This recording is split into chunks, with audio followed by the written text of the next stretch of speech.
Hello good evening to all of you and जो last अपन कर रहे थे that was hydrolysis of the compounds.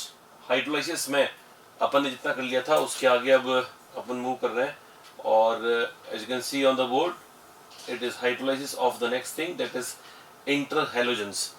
बेटा क्लास 11th के अंदर इंटर हैलोजेंस का पढ़ना शायद नहीं हुआ हो क्योंकि उसमें होता नहीं कोर्स में क्लास 11th में, तो ये इंटर हैलोजन पहली बार पढ़ रहे हैं। इंपॉर्टेंट टॉपिक है, ढंग से सुन लीजिएगा। इंटर हैलोजेंस क्या है? Inter halogens as a name suggest, ठीक है ना, इनके नाम से पता चल रहा है इंटर यानी दो के बीच, ठीक है ना, इंटर यानी दो के बीच और हैलोजन तो आप जानते ही हैं। अब दो के बीच हैलोजेंस कैसे? दो अलग अलग के बीच, जैसे इंटरनेशनल मैच, तो दो नेशंस के बीच में मैच को बोलते हैं इंटरनेशनल। तो दो अलग अलग हैलोजेंस के बीच में जो बॉन्ड होता है वो इंटर हैलोजन बॉन्ड है और कंपाउंड इंटर हैलोजन कंपाउंड्स हैं। चार तरीके हो सकते हैं क्योंकि हैलोजेंस की वैलेंसी चार प्रकार की हो सकती है, 1, 3, 5 या 7। तो इसलिए x x dash is the first, जैसे कि ये ClBr मान लो आप, इसका एग्जांपल है ना। एक्स एक्स डैश 3 जैसे कि BrF3, एक्स एक्स डैश 5 जैसे कि BrF5 और एक्स एक्स डैश 7 जैसे कि IF7, ठीक है ना। तो ये चार तरह के इंटर हैलोजेंस हैं। आप देख सकते हैं बेटा हर बार इंटर हैलोजन के अंदर मैं ये चाह रहा हूँ सराउंडिंग एटम छोटा हो, फ्लोरीन टाइप हो। जब फ्लोरीन सराउंडिंग एटम होता है तो स्टेरिक हिंड्रेंस कॉज नहीं करता। इस कारण से जो बेस्ट सराउंडिंग एटम है फ्लोरीन है। अब सोचो जरा, जब फ्लोरीन है या जो सराउंडिंग एटम अगर छोटा होगा तो उसकी इलेक्ट्रोनेगेटिविटी ज्यादा होगी और जिसकी इलेक्ट्रोनेगेटिविटी ज्यादा होगी वो सेंटर एटम से इलेक्ट्रॉन अपनी तरफ पुल करेगा, इसलिए सेंटर एटम पॉजिटिव स्टेट में आ जाएगा। फॉर एग्जाम्पल अगर मैं यहाँ देखूंगा तो यहाँ पर जो एक्स है वो +1 स्टेट में है, यहाँ पर x +3 स्टेट में है, यहाँ पर x +5 स्टेट में है और यहाँ पर x +7 स्टेट में है। 1, 3, 5 एंड 7। मैंने वो कहा था हाइड्रोलाइसिस के दौरान जो ऑक्सीडेशन स्टेट है वो मेंटेन रहती है, चेंज नहीं होती है। तो कुल मिला के यार आपको ये करना है कि पहले वाला का ट्रिक बता रहा हूँ। ये जो x+1 है, x जो है वो +1 है और x डैश क्या हो गया बेटा, ये -1 हो गया। तो अगर ये x डैश -1 है और ये x+1 है, पानी के साथ रिएक्शन हो रही है तो पानी को आप यूं तोड़ो H+ और OH-, H+ चिपका दो इसके साथ, OH- चिपका दो उसके साथ और बना दो XOH, ये मैंने HOX बना दिया। अगर आप बोलोगे सब बाई प्रोडक्ट क्या होगा, तो बाई प्रोडक्ट X डैश और H होगा HX डैश, तो यह बाई प्रोडक्ट होगा HX डैश पहले वाले में। दूसरे वाले में देखो बेटा X+3 है, X+3 है और साथ में है X-3। अब बताओ X डैश है ना 3 है, तो ये चार्ज +3 को बैलेंस कैसे करेंगे? जब x डैश पे चार्ज किया -1 तो -1 वाले 3 है, -1 पानी के कौन से भाग के साथ रिएक्ट करेगा? तो H+ के साथ करेगा, तो H+ और x डैश बना लेंगे HX डैश। बस फर्क इतना सा होगा, ये 3HX डैश बनेगा तो यहाँ पे बनेगा 3HX डैश, अगले में बनेगा 5HX डैश और लास्ट में बनेगा 7HX डैश। ये प्लस ये बाई प्रोडक्ट हो गए। हालांकि बाई प्रोडक्ट भी पूछेगा नहीं और ये रिएक्शंस भी मेरे को नहीं लगता कि रिएक्शन पे सवाल बनेगा, लेकिन बस एक लाइन एनसीईआरटी में लिखी हुई है, इसलिए मैं चाहता हूं कि आपको ये पता चले कि जब इंटर हैलोजेंस को हाइड्रोलाइज करते हैं तो क्या प्रोडक्ट बनता है और कैसे उसको याद करें।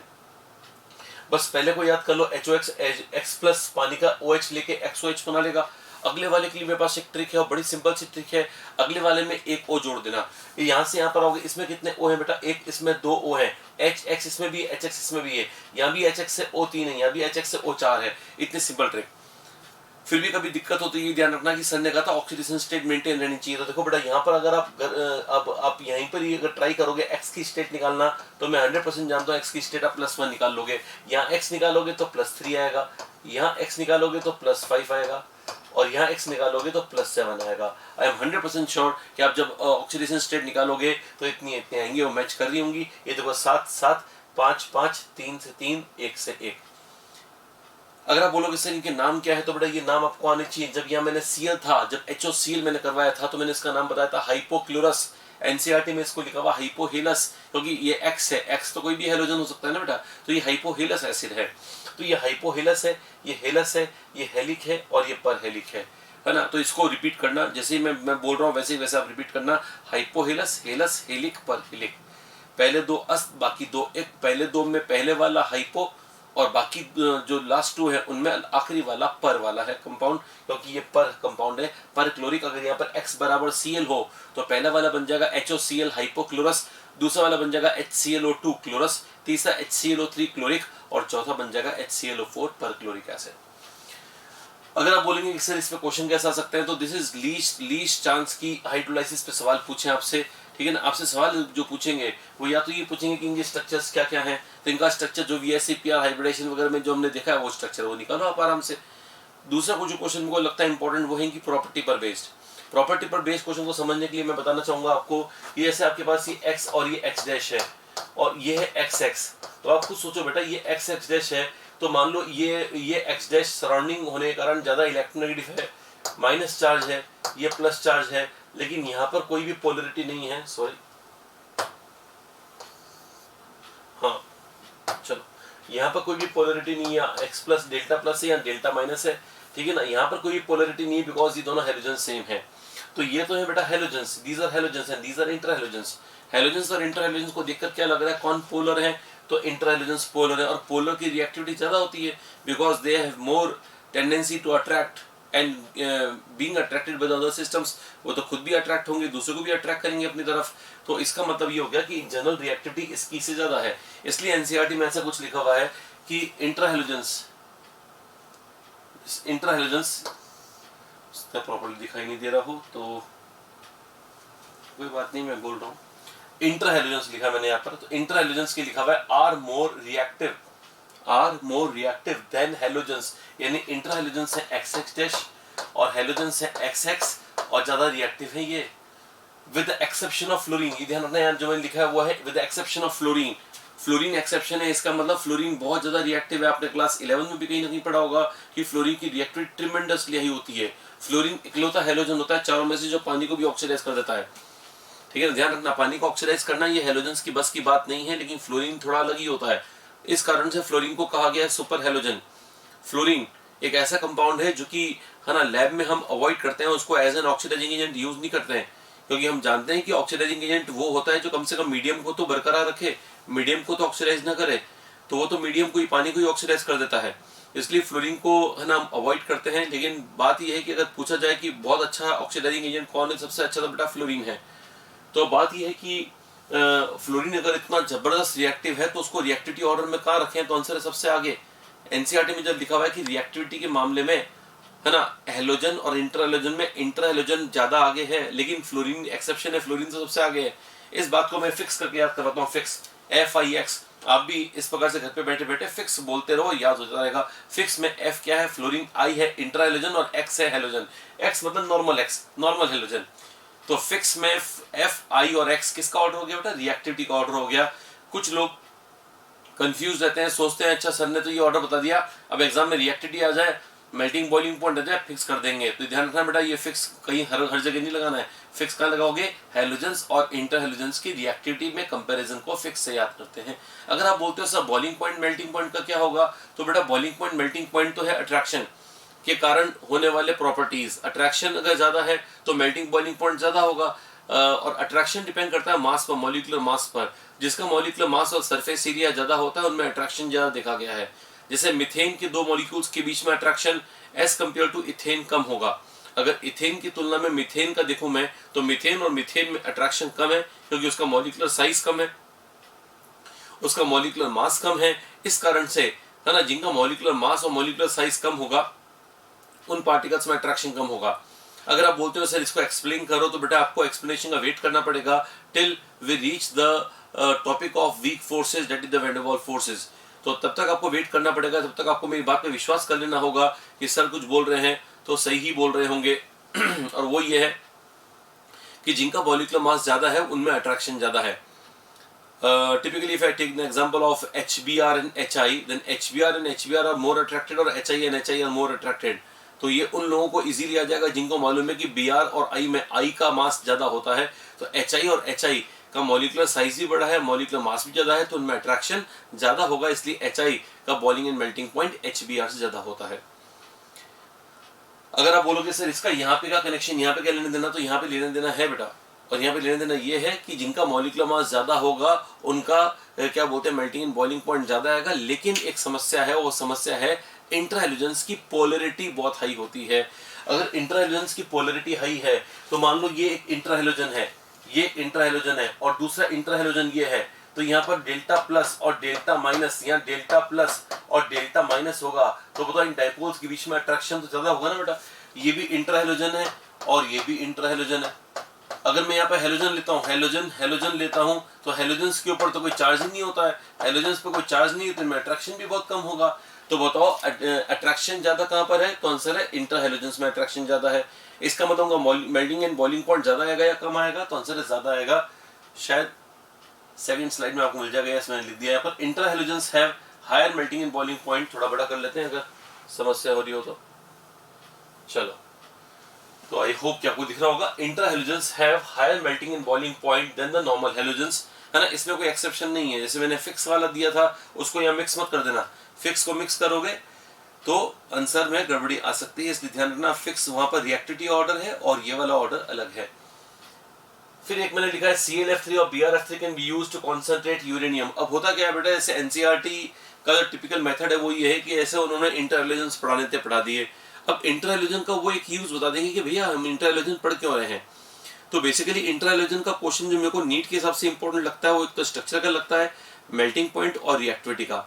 मुझको नहीं लगता कि इसके अलावा कुछ पूछना चाहिए, लेकिन फिर भी वो टिपिकली एनसीईआरटी के डिब्बे में जो बना के दे देते हैं कि ये इंटेक्स क्वेश्चन और कुछ इंपॉर्टेंट चीजें उस पर क्वेश्चन कभी कभार बन जाते हैं। इसलिए मैं बता देता हूँ कि अगर चौथी चीज कोई पूछी गई इंटर हैलोजन में, तो ये बोलेंगे ClF3 या BrF3 का यूज क्या है। वैसे तो ClF3 बहुत ही ज्यादा रिएक्टिव केमिकल है ना, जबरदस्त रिएक्टिव केमिकल है। और रिएक्टिविटी सीरीज में देखो, ये जो 6 इंटर हैलोजन है उनमें सबसे आगे ClF3 है रिएक्टिविटी के मामले में, जबरदस्त रिएक्टिव है।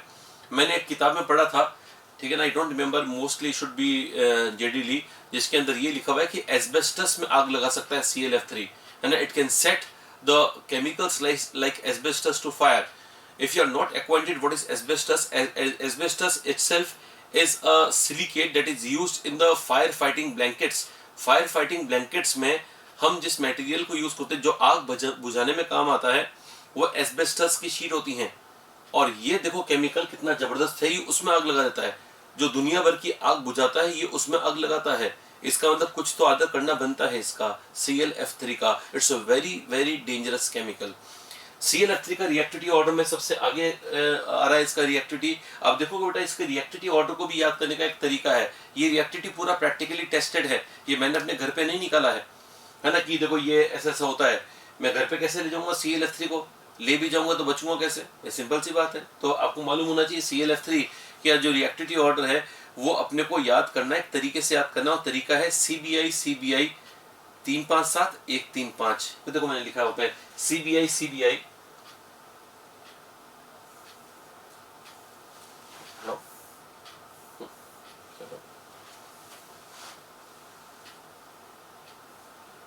चलो, हाँ देखो वो लिखा है CBI 357। ये ऑड नंबर्स हैं, 3 से स्टार्ट करते हुए ऑड नंबर बोलो 357, फिर स्टेप डाउन करो, पहले 3 से बोले थे, 1 से बोलो 135। अगर आप बोलो कि सर ये क्या बोले जा रहे हो, 357 135 CBI कौन आई कौन नहीं आई, तो इसका मतलब ये कि वो कोई ट्रिक है। वो ट्रिक ये है कि CCl, B is Br, I is iodine. तो CBI मतलब क्लोरीन ब्रोमीन आयोडीन। ये देखो क्लोरीन ब्रोमीन आयोडीन CBI हो गया। फिर 3 5 7, यहाँ फ्लोरीन कितने लगे बेटा, 3 5 7, यहाँ पर 1 3 5। मेरे ख्याल से आपको ये याद हो जाएगा। तो CBI 3 5 7 1 3 5 से आप रिएक्टिविटी ऑर्डर याद कर सकते हैं इंटर हैलोजन्स के। तो सबसे ज्यादा रिएक्टिव इंटर हैलोजन कौन है बेटा, ClF3। ClF3 का यूज बताया गया है कि जो न्यूक्लियर रिएक्टर्स में यूरेनियम काम आता है। तो एक बार यूरेनियम जब यूज्ड अप हो गया, है ना, जब यूज्ड अप हो गया यूरेनियम, तो जैसे अपन कोयले को यूज करते हैं फ्यूल की तरह, जब कोयला पूरा काम में आ गया तो कुछ कोयला अनबर्न रह जाता है। मतलब वैसे तो कोयले की गैस बन के CO2 बन के उड़ जाती है, लेकिन जो अनबर्न रह जाता है वो पीछे रह जाता है, रेजिड्यू के साथ ही मिक्स हो जाता है। अब उसमें से अगर अपने को कोयला निकालना हो, यानी कार्बन निकालना हो, बड़ा मुश्किल काम है। वो इतना सस्ता होता है या इतना पेचीदा काम होता है कि हम उसको लाइक नहीं करते कि हम उसमें से कार्बन वापस निकालें, हम फेंक ही देते हैं। लेकिन यूरेनियम को हम नहीं फेंक सकते।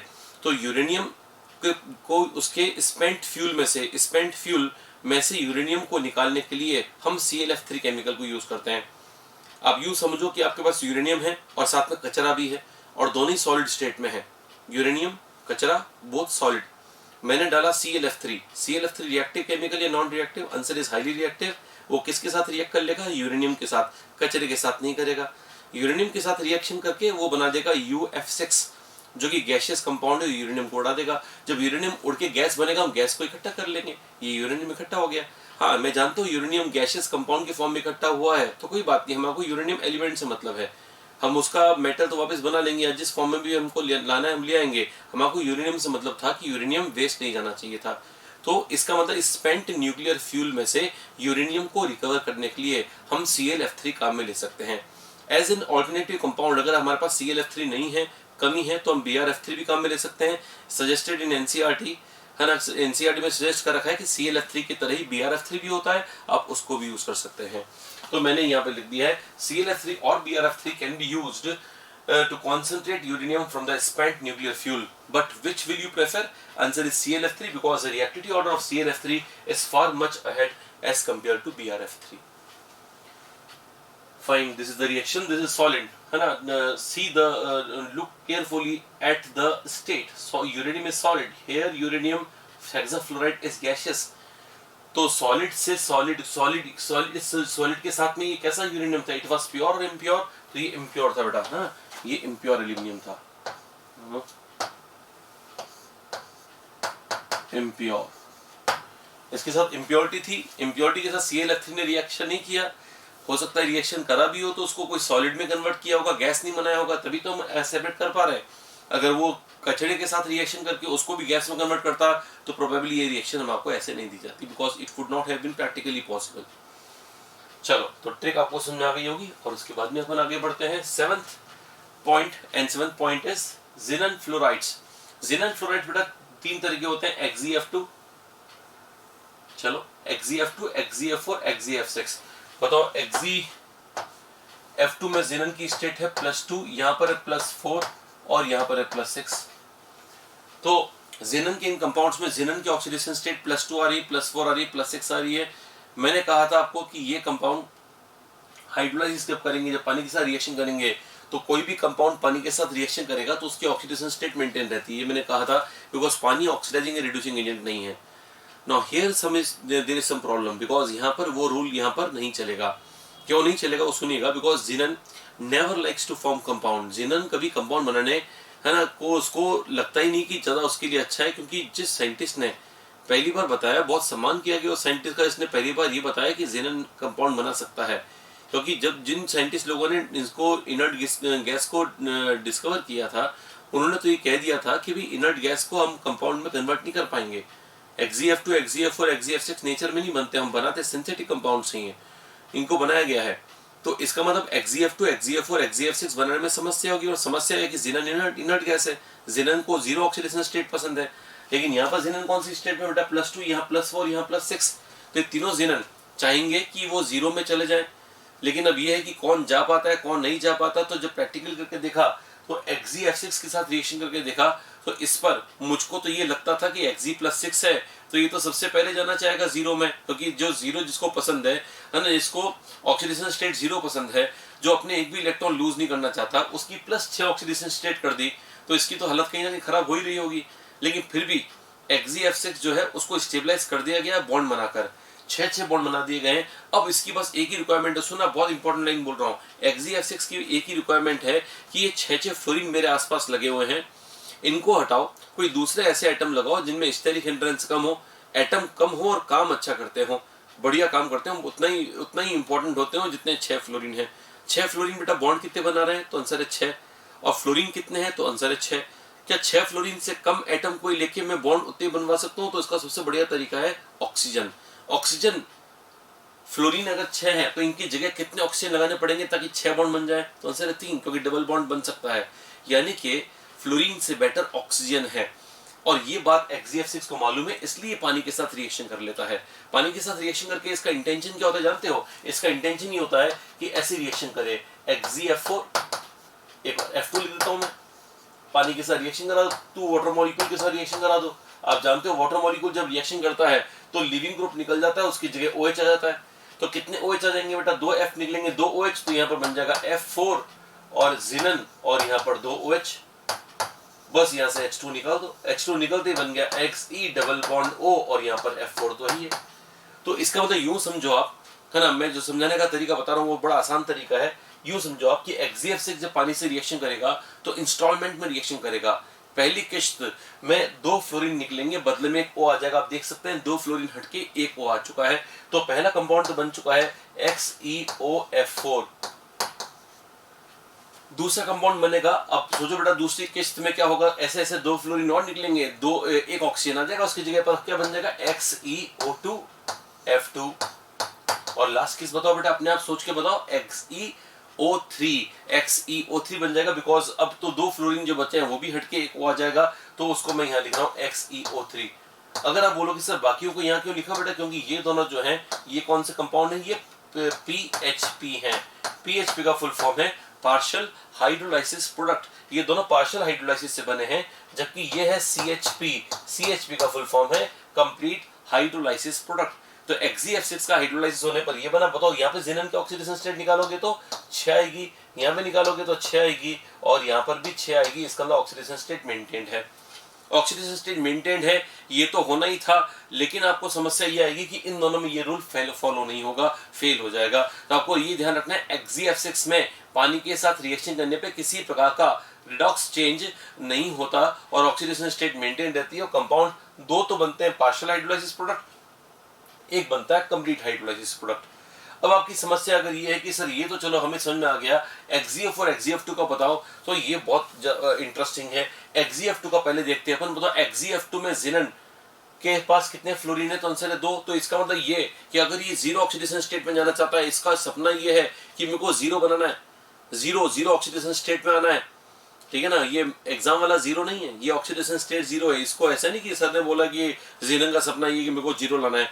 अरे वो किसी का सपना नहीं होता कि 0 लाना है। तो जिनन को ऑक्सीडेशन स्टेट लाने का सपना है कि मेरे को 0, क्योंकि 0 का मतलब है स्वतंत्र, ठीक है ना। स्वतंत्र मीन्स इंडिपेंडेंट, फ्रीडम। तो आप जानते हैं कि फ्रीडम हर किसी को पसंद है। इनर्ट गैस तो जाने ही जाते हैं फ्रीडम के लिए। तो इसका मतलब ये कि XgF2 को ये अच्छे से मालूम है कि 2 फ्लोरीन को उड़ाते ही, है ना, वो उसको फ्रीडम मिल जाएगा, और इसकी वो भरपूर कोशिश करेगा। उसका क्या मैकेनिज्म है वो समझने की कोशिश करना। जिनन यहाँ पे +2 ऑक्सीडेशन स्टेट में है और जाना कहाँ चाहता है, 0 में। 0 में जाने के लिए इलेक्ट्रॉन खाएगा या छोड़ेगा, तो आंसर है खाएगा।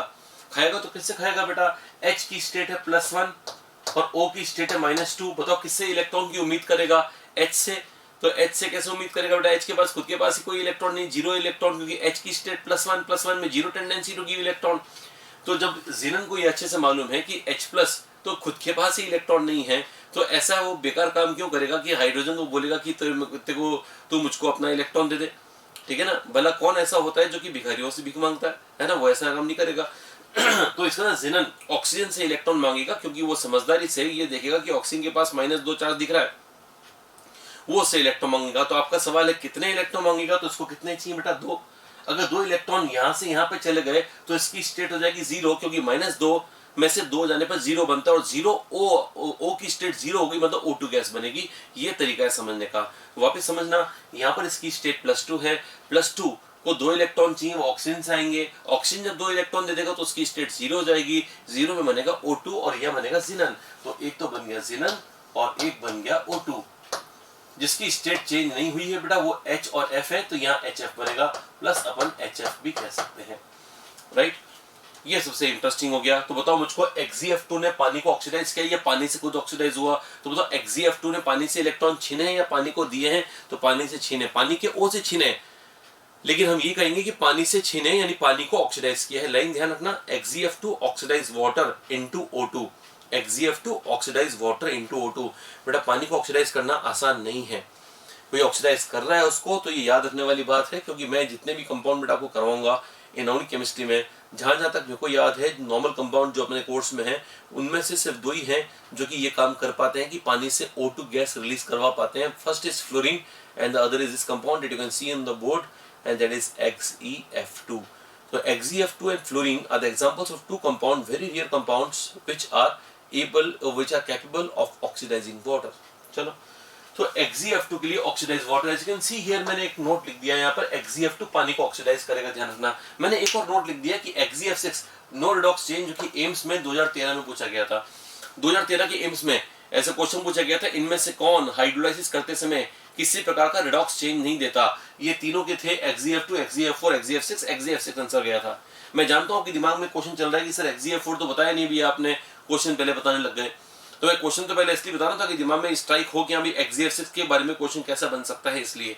लास्ट रह गया अपना XeF4। बता XeF4 में ऑक्सीडेशन स्टेट मिनिमम है, मैक्सिमम है या इंटरमीडिएट है? तो देखो 4 है, 4 तो 2 और 6 का इंटरमीडिएट है ना। इसके लिए क्या देखा गया वो सुनना बेटा, इसके लिए जो देखा गया वो प्रैक्टिकली ऑब्जर्व फैक्ट है, उसको ऐसे कैसे समझना पड़ेगा, है ना। +4 इंटरमीडिएट, और इंटरमीडिएट की टेंडेंसी कभी कभी डिस्प्रपोर्शनेट होने की होती है।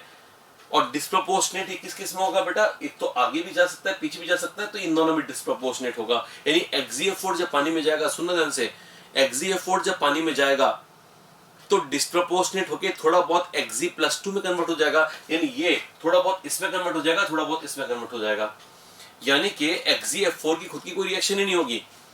XeF4 एग्जाम में बैठे हुए उस विद्यार्थी की तरह होता है, होनहार या नॉन होनहार वो तो आप डिसाइड करना, लेकिन वो उस व्यक्ति की तरह या उस विद्यार्थी की तरह होता है जो घर से कुछ भी पढ़ के नहीं आए होते हैं, वो अपने आगे और पीछे के भरोसे आ जाते हैं। ये देखो, ये भी अपने पीछे और आगे वाले के भरोसे आ गया है, यानी ये अपना कोई रिएक्शन नहीं देखेगा, ये बस यहाँ की देख देख के लिख देगा। तो आपको भी इसी को समझना है, ठीक है ना। और आपको ये बात जल्दी समझ में आ गई होगी, है ना, क्योंकि मैं ये नहीं बोल रहा हूँ कि प्रैक्टिकली आपने करा होगा, लेकिन कहीं ना कहीं जहाँ भी अपने को मौका मिलता है तो मैं जानता हूँ कि, है ना, हाथ धोने से कोई नहीं चूकता है। एनीवेज कोई बात नहीं, बस मैं समझाने के लिए बोल रहा हूँ कि XeF4 I am not encouraging you to do the same thing, है ना, कि सर केमिकल्स भी ऐसा करते हैं हम क्यों चूकें, ऐसा नहीं होना चाहिए। तो XeF4 जो है वो थोड़ा XeF2 और थोड़ा XeF6 की रिएक्शन देगा। मतलब आपको कुछ नहीं करना है। XeF2 अगर आपको याद है, जो याद है वो सारी यहाँ लिख दो। यहाँ से ऐसे कैसे कॉपी पेस्ट, यहाँ पर जिनन ऐसे कैसे, यहाँ पर O2 ऐसे कैसे, यहाँ पर HF ऐसे कैसे, यहाँ पर। अगर आप बोलते सर ये तो कॉपी कर दिया, ये भी यहाँ पे कॉपी कर दो, XeO3 प्लस XeO3। यानी कि एग्जाम में क्वेश्चन आ गया कि XeF4 पानी के साथ रिएक्शन करेगा तो इसके हाइड्रोलाइसिस प्रोडक्ट क्या बनेंगे? तो XeO3 O2 HF चारों बनेंगे। इसमें क्या बनेगा वो बता दिया मैंने, पार्शियल वाला बता दिया। फास्ट रिवीजन अगर अपने को करना है तो XeF2, XeF4 and XeF6 are 3 fluorides of xenon. इन तीनों में जो पानी के साथ रिएक्शन करके किसी प्रकार का रिडॉक्स चेंज नहीं देता वो है XeF6, जो पानी के साथ रिएक्शन करने का कारण सिर्फ इतना होता है कि वो फ्लोरीन हटा के ऑक्सीजन लाना चाहता है। तीन किस्तों में रिएक्शन होती है। पहली किस्त में 2 फ्लोरीन गई, एक और आया, अगले में 2 और फ्लोरीन गई, एक और आया, अगले में 2 और फ्लोरीन गई, एक और आया, XeO3 बन गया मेन प्रोडक्ट। फिर अपन आते हैं XeF2 पर, वो पानी को ऑक्सीडाइज करता है और पानी से O2 निकाल देता है। पानी से O2 निकाल देगा, ठीक है ना, और पानी का जो H होगा वो उसके साथ F कंबाइन कर लेगा, HF बना लेगा और जिनन अकेले गैस रिलीज हो जाएगी। इधर से जो बीच वाला है XeF4, वो जो बीच वाला कंपाउंड है उसके लिए मैंने कहा था वो अपने आगे और पीछे वालों की नकल करता है, उसकी खुद की कोई रिएक्शन नहीं है। इसको बोलते हैं डिस्प्रपोर्शनेट्स इन वाटर।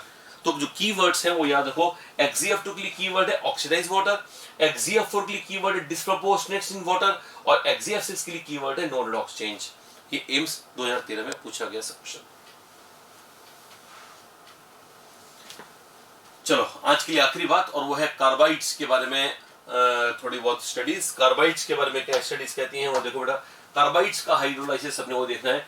कार्बाइड क्या क्या होता है पहले तो अपन देखते हैं। सल्फाइड क्या होता है? सल्फाइड S-2 है, फॉस्फाइड क्या है? P-3 है, नाइट्राइड क्या है? N-3 है, ऑक्साइड क्या है? O-2 है, फ्लोराइड क्या है? F-1 है, एजाइड क्या है? N3- है, -1 है। ये सारे के सारे आयंस में आइड सफिक्स लगता है, आइड।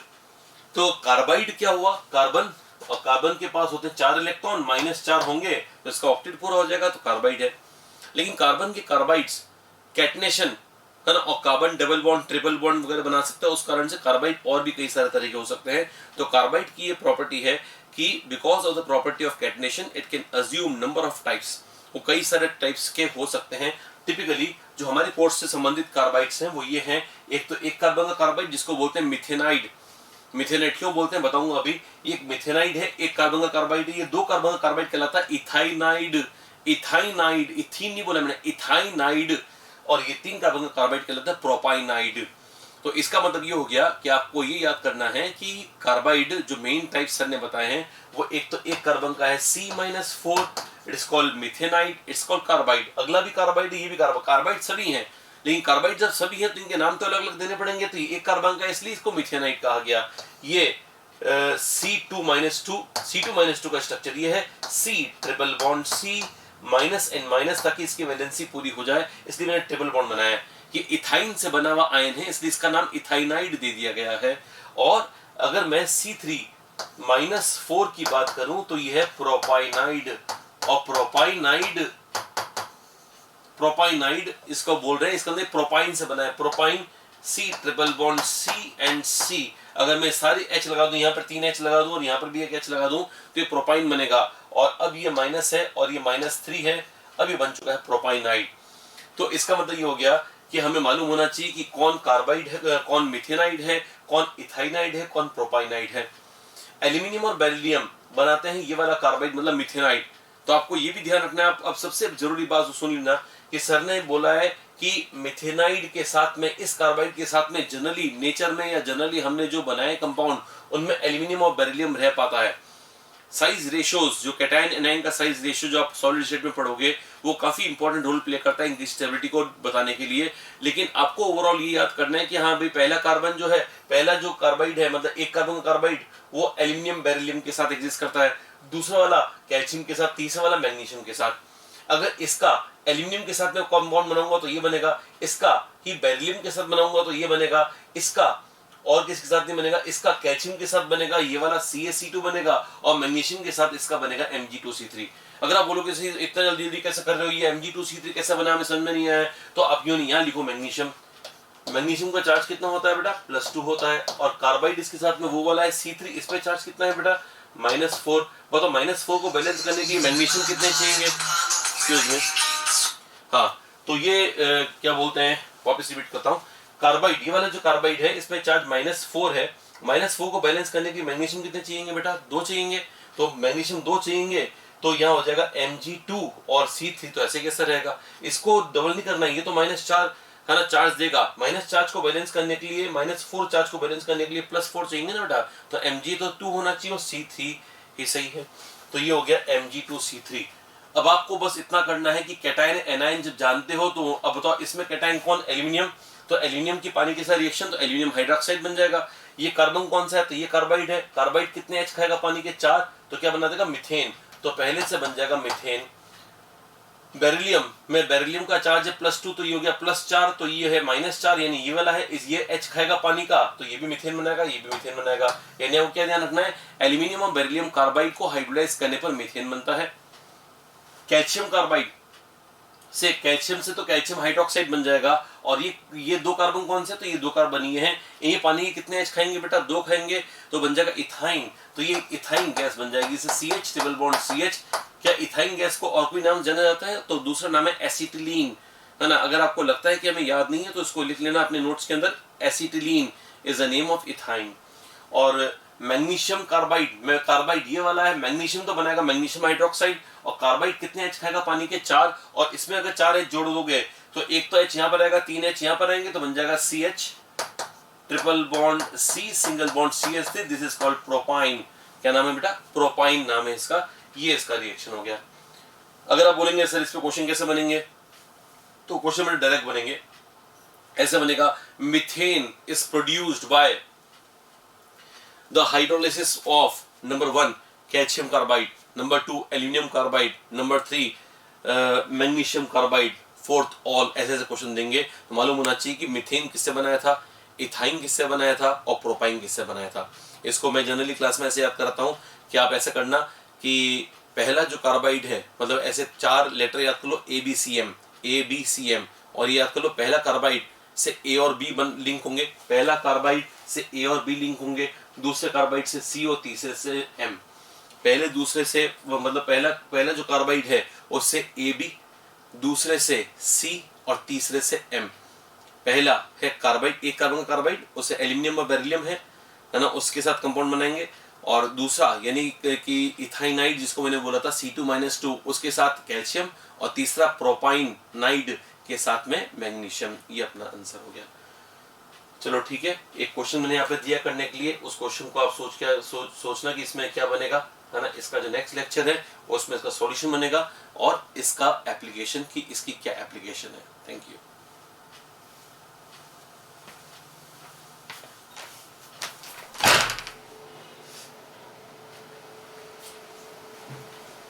हो गया था। हाँ जी।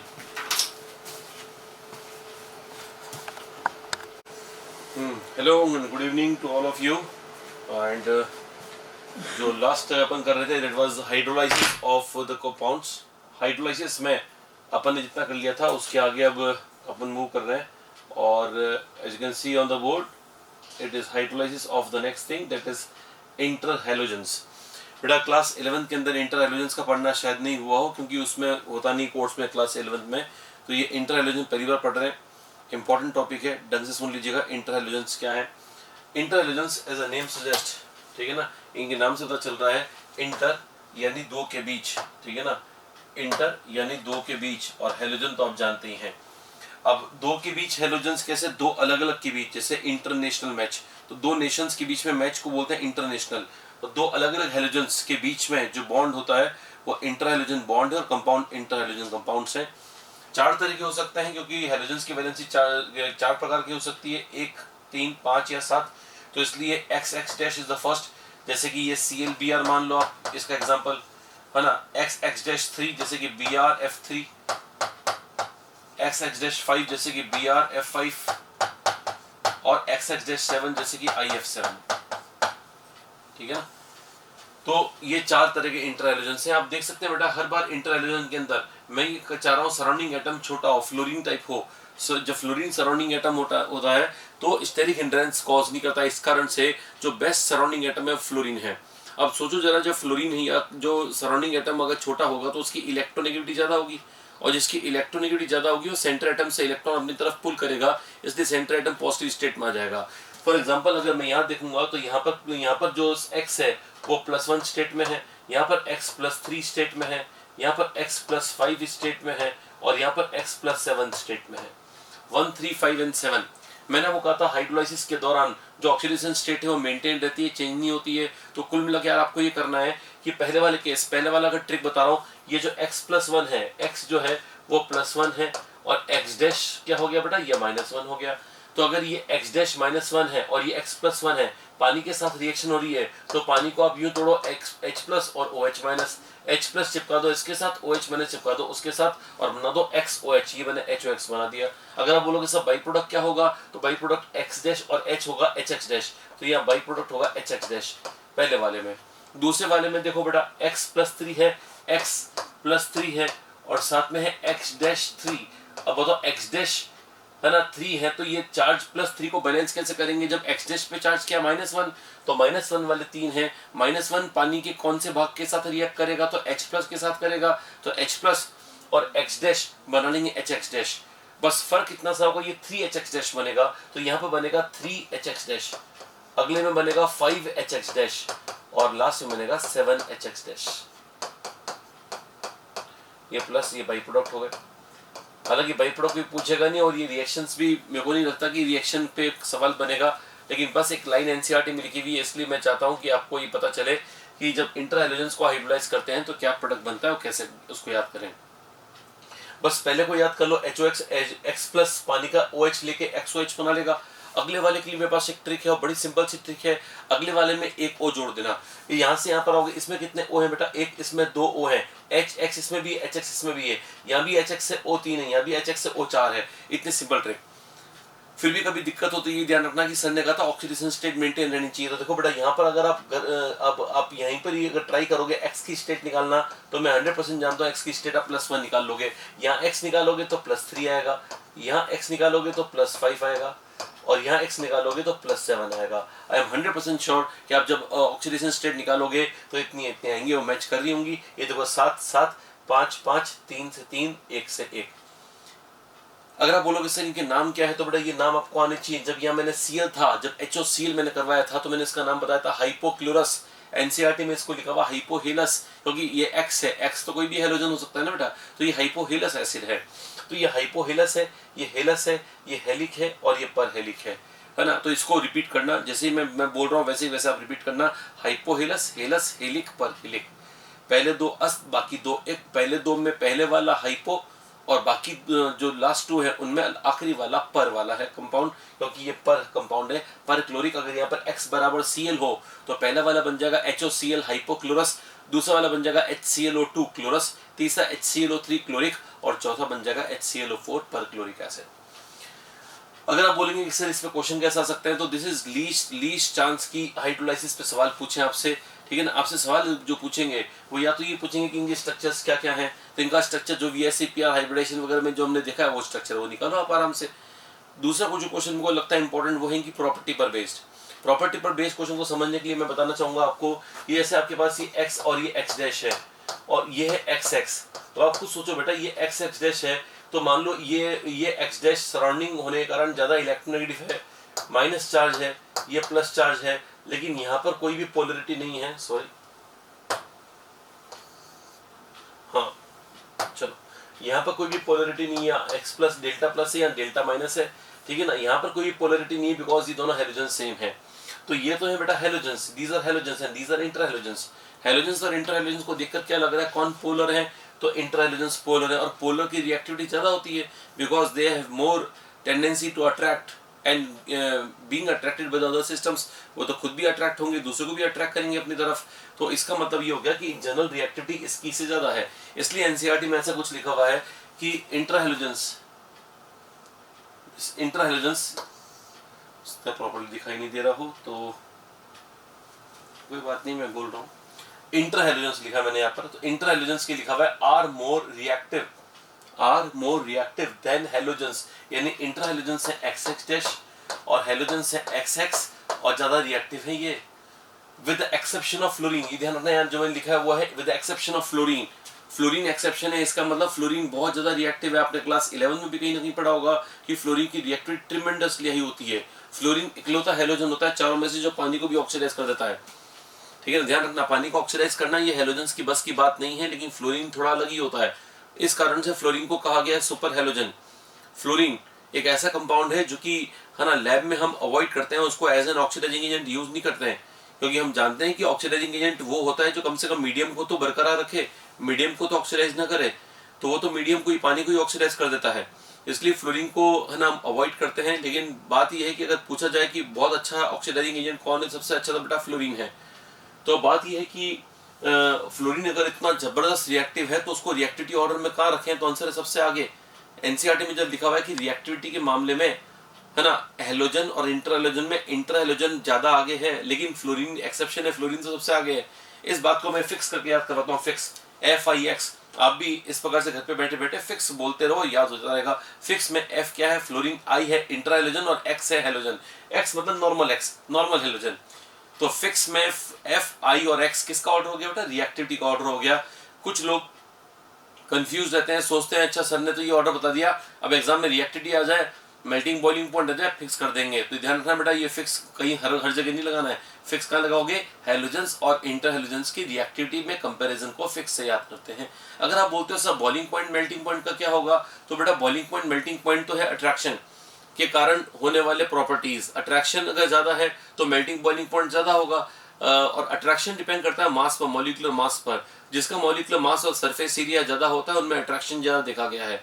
जैसे मिथेन के दो मॉलिक्यूल्स के बीच में attraction as compare to ethane कम होगा। अगर इथेन की तुलना में मिथेन का देखूं मैं, तो मिथेन और मिथेन में अट्रैक्शन कम है क्योंकि उसका मॉलिक्यूलर साइज कम है, उसका मॉलिक्यूलर मास कम है। इस कारण से है ना जिनका मॉलिक्यूलर मास और मॉलिक्यूलर साइज कम होगा उन पार्टिकल्स में अट्रैक्शन कम होगा। अगर आप बोलते हो सर इसको एक्सप्लेन करो, तो बेटा आपको एक्सप्लेनेशन का वेट करना पड़ेगा till we reach the topic of weak forces, that is the van der Waals forces. तो तब तक आपको वेट करना पड़ेगा, तब तक आपको मेरी बात पे विश्वास कर लेना होगा कि सर कुछ बोल रहे हैं तो सही ही बोल रहे होंगे। और वो ये है कि जिनका मॉलिक्यूलर मास ज्यादा है उनमें अट्रैक्शन ज्यादा है। Typically if I take an example of HBr and HI, then HBr and HBr are more attracted और HI and HI are more attracted।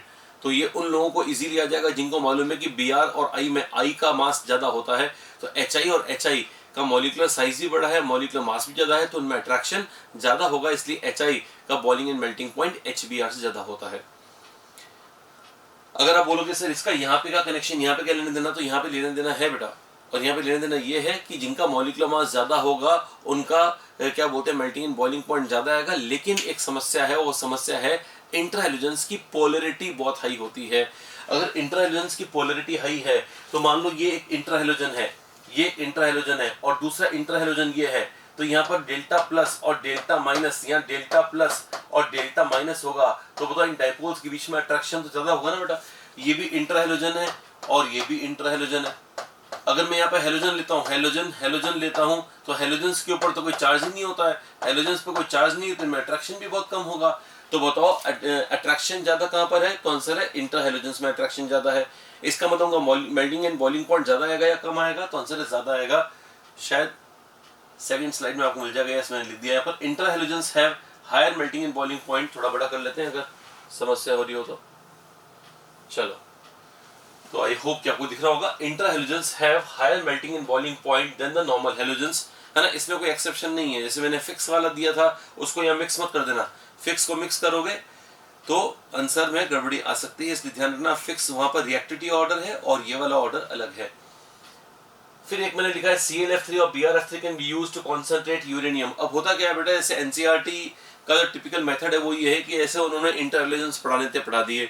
अब इंटर हेलोजन का वो एक यूज बता देंगे कि भैया हम इंटर हेलोजन पढ़ क्यों रहे हैं।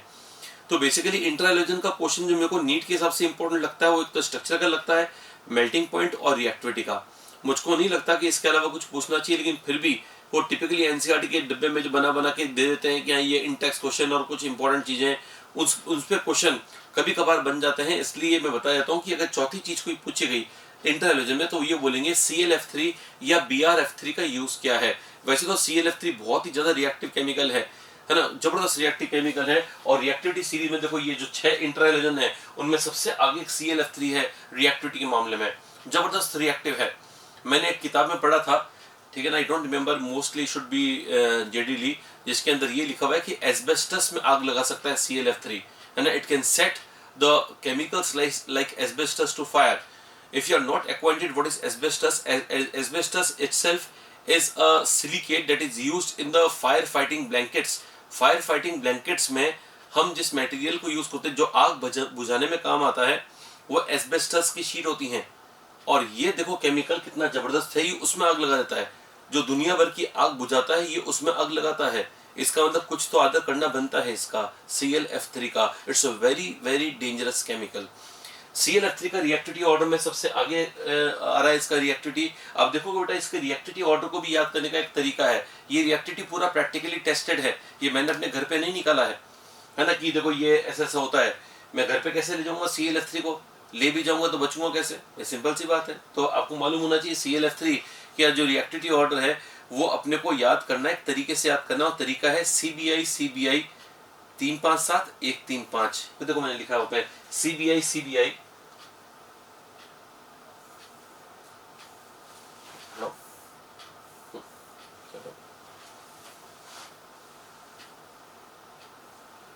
चलो हाँ देखो वो लिखा है CBI 357।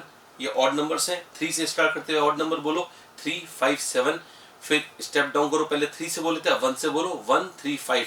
अगर आप बोलो कि सर ये क्या बोले जा रहे हो 357 135 CBI कौन आई कौन नहीं आई, तो इसका मतलब ये कि वो कोई ट्रिक है। वो ट्रिक ये है कि C is Cl, B is Br, I is iodine. तो CBI मतलब क्लोरीन ब्रोमीन आयोडीन। ये देखो chlorine bromine iodine, chlorine bromine iodine, CBI हो गया। फिर 3 5 7, यहाँ फ्लोरीन कितने लगे बेटा 3 5 7, यहाँ पर 1 3 5। मेरे ख्याल से आपको ये याद हो जाएगा। तो CBI 3 5 7 1 3 5 से आप रिएक्टिविटी ऑर्डर याद कर सकते हैं इंटर हेलोजेंस के। तो सबसे ज्यादा रिएक्टिव इंटर हेलोजन कौन है बेटा ClF3। ClF3 का यूज बताया गया है कि जो न्यूक्लियर रिएक्टर्स में यूरेनियम काम आता है।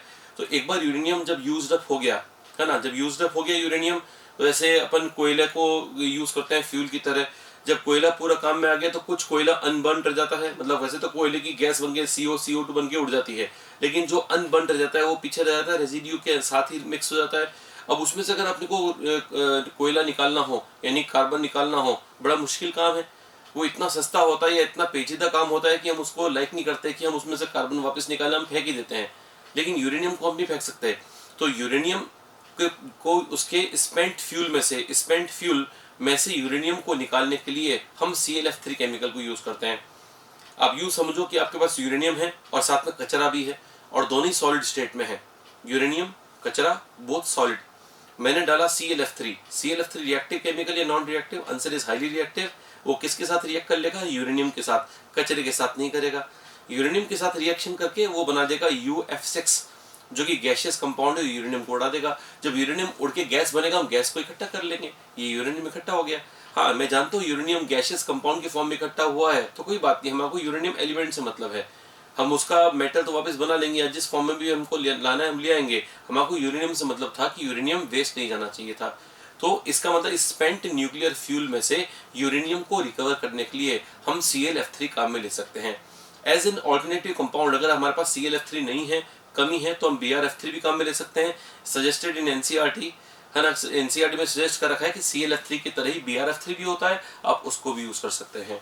तो मैंने यहाँ पे लिख दिया है ClF3 और BrF3 can be used to concentrate uranium from the spent nuclear fuel. But which will you prefer? Answer is ClF3 because the reactivity order of ClF3 is far much ahead as compared to BrF3.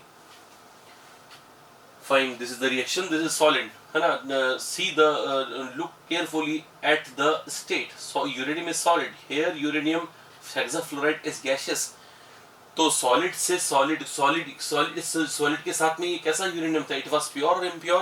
तो ये impure था बेटा, हाँ ये impure aluminium था, impure.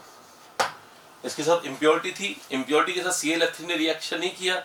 हो सकता है रिएक्शन करा भी हो तो उसको कोई सॉलिड में कन्वर्ट किया होगा, गैस नहीं बनाया होगा, तभी तो हम सेपरेट कर पा रहे हैं।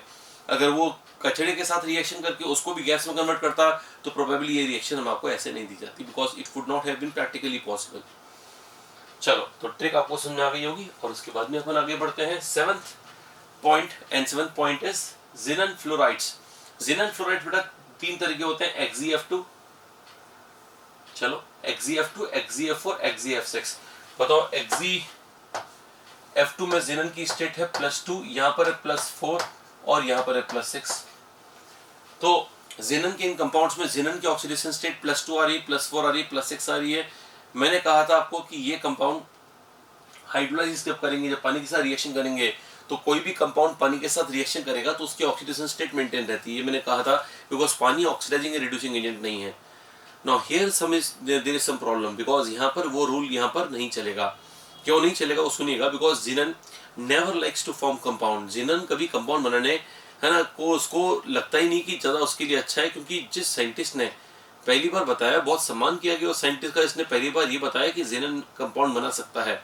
क्योंकि जब जिन साइंटिस्ट लोगों ने इसको इनर्ट गैस को डिस्कवर किया था, उन्होंने तो ये कह दिया था कि भी इनर्ट गैस को हम कंपाउंड में कन्वर्ट नहीं कर पाएंगे। XeF2, XeF4, XeF6 नेचर में नहीं बनते, हम बनाते सिंथेटिक कंपाउंड्स ही हैं, इनको बनाया गया है। तो इसका मतलब XeF2, XeF4, XeF6 बनाने में समस्या होगी, और समस्या है कि जिनन इनर्ट गैस है, जिनन को 0 ऑक्सीडेशन स्टेट पसंद है। लेकिन यहाँ पर जिनन कौन सी स्टेट में बेटा? +2, यहाँ +4, यहाँ +6। तो तीनों जिनन चाहेंगे कि वो 0 में चले जाए। लेकिन अब ये है कि कौन जा पाता है कौन नहीं जा पाता। तो जब प्रैक्टिकल करके देखा तो XeF6 के साथ रिएक्शन करके देखा तो इस पर मुझको तो ये लगता था कि Xe+6 है तो ये तो सबसे पहले जाना चाहेगा 0 में, क्योंकि जो 0 जिसको पसंद है ना, जिसको ऑक्सीडेशन स्टेट 0 पसंद है, जो अपने एक भी इलेक्ट्रॉन लूज नहीं करना चाहता, उसकी +6 ऑक्सीडेशन स्टेट कर दी तो इसकी तो हालत कहीं ना कहीं खराब हो ही रही होगी। लेकिन फिर भी XeF6 जो है उसको स्टेबलाइज कर दिया गया बॉन्ड बनाकर, 6 बॉन्ड बना दिए गए। अब इसकी बस एक ही रिक्वायरमेंट है, सुना बहुत इंपॉर्टेंट लाइन बोल रहा हूँ, XeF6 की एक ही रिक्वायरमेंट है कि ये 6 फ्लोरीन मेरे आसपास लगे हुए हैं, इनको हटाओ, कोई दूसरे ऐसे एटम लगाओ जिनमें स्टेरिक हिंड्रेंस कम हो, एटम कम हो और काम अच्छा करते हो, बढ़िया काम करते हो, उतना ही इंपॉर्टेंट होते हो जितने 6 फ्लोरीन है। 6 फ्लोरीन बेटा बॉन्ड कितने बना रहे हैं? तो आंसर है 6। और फ्लोरीन कितने हैं? तो आंसर है 6। क्या 6 फ्लोरीन से कम एटम कोई लेके मैं बॉन्ड उतने बनवा सकता हूँ? तो इसका सबसे बढ़िया तरीका है ऑक्सीजन। ऑक्सीजन फ्लोरीन अगर 6 है तो इनकी जगह कितने ऑक्सीजन लगाने पड़ेंगे ताकि 6 बॉन्ड बन जाए? तो आंसर है 3, क्योंकि डबल बॉन्ड बन सकता है। यानी कि फ्लोरीन से बेटर ऑक्सीजन है, और ये बात XeF6 को मालूम है, इसलिए पानी के साथ रिएक्शन कर लेता है। पानी के साथ रिएक्शन करके इसका इंटेंशन क्या होता है जानते हो? इसका इंटेंशन ये होता है कि ऐसे रिएक्शन करे XeF4, एक F2 लिख देता हूं मैं, पानी के साथ रिएक्शन करा दो, 2 वाटर मॉलिक्यूल के साथ रिएक्शन करा दो, आप जानते हो वाटर मॉलिक्यूल जब रिएक्शन करता है तो लिविंग ग्रुप निकल जाता है, उसकी जगह OH आ जाता है। तो कितने OH आ जाएंगे बेटा, 2 F निकलेंगे, 2 OH, तो यहाँ पर बन जाएगा F4 और जिनन, और यहाँ पर 2 OH, बस यहाँ से H2 निकाल दो, H2 निकलते ही बन गया Xe डबल बॉन्ड O, और यहाँ पर F4 तो ही है। तो इसका मतलब यूं समझो आप, है ना, मैं जो समझाने का तरीका बता रहा हूँ वो बड़ा आसान तरीका है। यूं समझो आप कि XeF6 जब पानी से रिएक्शन करेगा तो इंस्टॉलमेंट में रिएक्शन करेगा। पहली किश्त में 2 फ्लोरीन निकलेंगे, बदले में एक O आ जाएगा। आप देख सकते हैं 2 फ्लोरीन हटके एक O आ चुका है, तो पहला कंपाउंड तो बन चुका है XeOF4।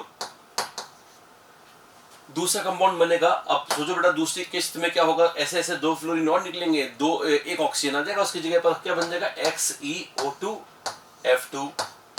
और लास्ट किस बताओ बेटा, अपने आप सोच के बताओ, XeO3 बन जाएगा, बिकॉज अब तो 2 फ्लोरीन जो बचे हैं वो भी हटके एक O आ जाएगा, तो उसको मैं यहाँ लिख रहा हूँ XeO3।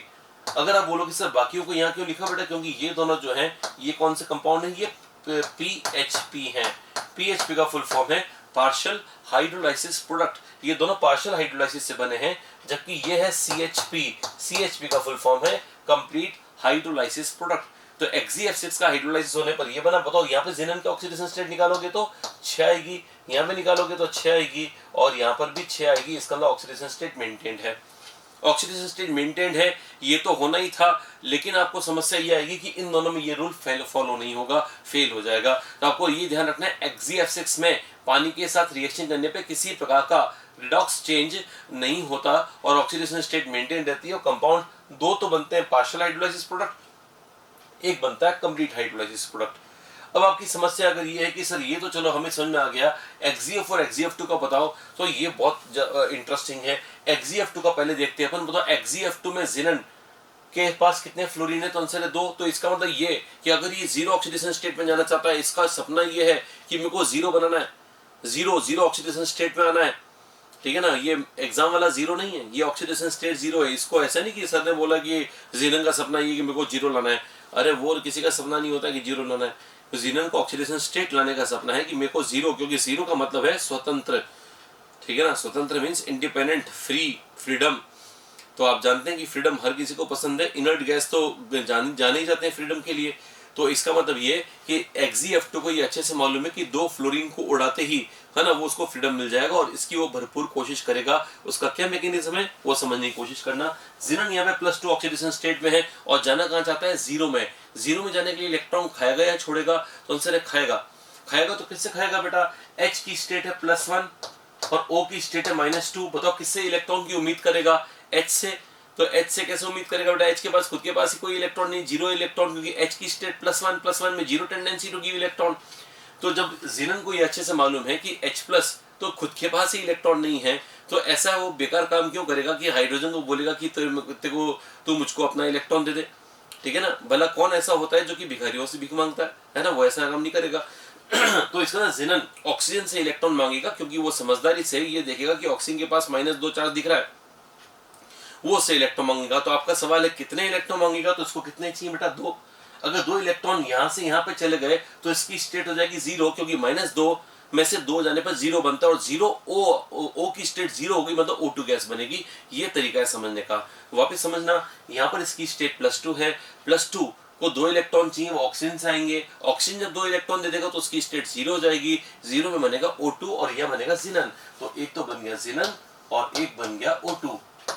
जिसकी स्टेट चेंज नहीं हुई है बेटा वो H और F है, तो यहाँ HF बनेगा, प्लस अपन HF भी कह सकते हैं, राइट। ये सबसे इंटरेस्टिंग हो गया। तो बताओ मुझको, XeF2 ने पानी को ऑक्सीडाइज किया या पानी से खुद ऑक्सीडाइज हुआ, तो बताओ XeF2 ने पानी से इलेक्ट्रॉन छीने हैं या पानी को दिए हैं, तो पानी से छीने, पानी के O से छीने। लेकिन हम ये कहेंगे कि पानी से छीने यानी पानी को ऑक्सीडाइज किया है। लाइन ध्यान रखना, XeF2 oxidise water into O2, XeF2 oxidise water into O2। बेटा पानी को ऑक्सीडाइज करना आसान नहीं है, कोई ऑक्सीडाइज कर रहा है उसको, तो ये याद रखने वाली बात है, क्योंकि मैं जितने भी कंपाउंड बेटा आपको करवाऊंगा इनऑर्गेनिक केमिस्ट्री में, जहां जहां तक मेरे को याद है नॉर्मल कंपाउंड जो अपने कोर्स में है, उनमें से सिर्फ 2 ही हैं जो कि ये काम कर पाते हैं कि पानी से O2 गैस रिलीज करवा पाते हैं। First is fluorine and the other is this compound that you can C in the board, and that is XeF2. So XeF2 and fluorine are the examples of 2 compound, very rare compounds which are capable of oxidizing water. चलो तो Xgf2 के लिए oxidise water, as you can see here मैंने एक note लिख दिया यहाँ पर, Xgf2 पानी को ऑक्सीडाइज करेगा, ध्यान रखना। मैंने एक और नोट लिख दिया कि Xgf6 नो रिडॉक्स चेन, जो कि एम्स में 2013 में पूछा गया था। 2013 के एम्स में ऐसा क्वेश्चन पूछा गया था, इनमें से कौन हाइड्रोलाइसिस करते समय किसी प्रकार का रिडॉक्स चेंज नहीं देता। ये तीनों के थे Xgf2, Xgf4, Xgf6। Xgf6 answer गया था। मैं जानता हूं कि दिमाग में क्वेश्चन चल रहा है कि सर Xgf4 तो बताया नहीं, भी आपने क्वेश्चन पहले बताने लग गए। तो मैं क्वेश्चन तो पहले इसलिए बता रहा था कि दिमाग में स्ट्राइक हो कि अभी Xgf6 के बारे में क्वेश्चन कैसा बन सकता है, इसलिए। लास्ट रह गया अपना Xgf4। बता Xgf4 में ऑक्सीडेशन स्टेट मिनिमम है, मैक्सिमम है या इंटरमीडिएट है? तो देखो 4 है, 4 तो 2 और 6 का इंटरमीडिएट है ना। इसके लिए क्या देखा गया वो सुनना बेटा, इसके लिए जो देखा गया वो प्रैक्टिकली ऑब्जर्व फैक्ट है, उसको ऐसे कैसे समझना पड़ेगा, है ना। +4 इंटरमीडिएट, और इंटरमीडिएट की टेंडेंसी कभी कभी डिस्प्रपोर्शनेट होने की होती है। और डिस्प्रपोर्शनेट किस किस में होगा बेटा? एक तो आगे भी जा सकता है, पीछे भी जा सकता है, तो इन दोनों में डिस्प्रपोर्शनेट होगा। यानी Xgf4 जब पानी में जाएगा, सुनना ध्यान से, Xgf4 जब पानी में जाएगा तो डिस्प्रपोर्शनेट होके थोड़ा बहुत Xg+2 में कन्वर्ट हो जाएगा। यानी ये थोड़ा बहुत इसमें कन्वर्ट हो जाएगा, थोड़ा बहुत इसमें कन्वर्ट हो जाएगा। यानी कि Xgf4 की खुद की कोई रिएक्शन ही नहीं होगी।